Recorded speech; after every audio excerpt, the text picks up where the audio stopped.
So hello guys, I'm Dr.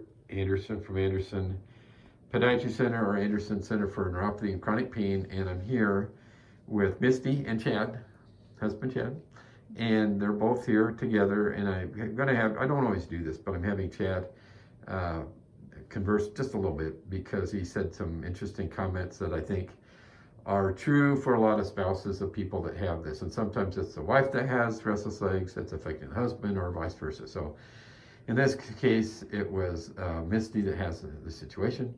And so if you can real quick, just tell people watching how long have you had it and just kind of what it was doing to your sleep at night. I've had it for at least 5 years, if not longer, and it's gradually getting worse. And I was not sleeping at all. Like I would go 3 or 4 days without sleep. Whoa. And it would keep me awake or keep me from relaxing in the afternoons. I mean, right at 2 o'clock, it would hit me and I wouldn't be able to even just put my legs up and relax all evening. Right. Oh, okay. So. What was that doing to you, Chad? I was gonna say it was hard just because you feel bad for a spouse wanting to try to help knowing that you can't. Can't do anything. So very challenging. And have you been to multiple doctors? Yes. Yeah. Okay. How many roughly? Probably 3 different doctors. 3 doctors. Okay. Yeah. Kind of lost hope. Yeah. Now, I can't remember, were you referred here or? I actually just found you online. Just was researching doctors in our area. Got it. Yeah. Okay. Very good. And so I'll pin down here in a minute, but for those of you new to this that are watching, we do surgery for restless legs. We do non-surgical things too, a couple other non-surgical things, but a lot of people having severe symptoms like Misty, it's something they're very, very motivated towards. And the idea is that and we even have research. We have a book that's been published and a second publication that's going to come out in terms of a research paper pretty soon. But that being said, I didn't get back to you, Misty. So it just, again, what was it like, the experience of the surgery? Maybe talk about that a little bit. Like, how fast did you feel better? Literally the next day, I felt a huge difference. Okay. Yeah, having the one leg done really emphasized how bad they were. I mean, especially the left was great, and the right was just driving me nuts. And I was just like, oh my gosh, it's a big difference. Yeah. Don't you think?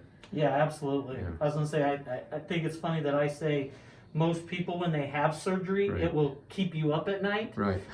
Just because of the discomfort and that kind of thing. And she actually slept better. In fact, probably one of the best nights of sleep she's had in a really long time the day after surgery. Just because half of the problem was solved with the surgery. I love, that's a comment I love that he said, because it is true other people probably experience it, but you really succinctly explained it, Chad. So and that's great. So that'll help with relationships. It's stressful, I know. It can be very rough. Yeah. On couples sometimes, they can't sleep together, or I feel bad keeping him awake. Keeps the other one awake at night, and anyway, and not to mention just it's emotional and physical with this, the whole how it affects you. So I'm going to zoom down here and show people what we do here. We only do one leg at a time. We do one leg, and usually, depending on if you're coming from a distance or not, we might do the other leg a week later, or maybe 2 or 3 weeks later. We want to be sure people are happy with the first leg before we do the second. And so this is Misty's leg down here, and these are the nerve tunnels. If you watch these videos before, you may be familiar with this. This is a soleal sling tunnel back here. The tunnel's on the very back, directly in the back of the calf, but we have to come in from the side to get to it. This is a superficial perineal nerve tunnel, and then this is a common perineal nerve tunnel. So these are just little spots of blood. She's actually been showering. She's able to walk right after surgery. And there's absorbable sutures. We didn't show her incision, but the sutures aren't even visible. They're underneath the skin. So, and then she's having surgery in a week. And she actually would like to do it tomorrow, but we can't do it tomorrow. Get it over with. So anyway, we appreciate you giving us the minutes here, taking the time to share this, because it's a lot of people that are hoping and praying there's a way out of this. And I always say to people, my interest in this is really to educate, because, yes, it works for most people, but I'm not a perfect surgeon, and you're not perfect patients, and I do have people it doesn't work on. Sure. And I wish I could do it 100%, but for most people, it's going to be, somewhere around that 90% chance.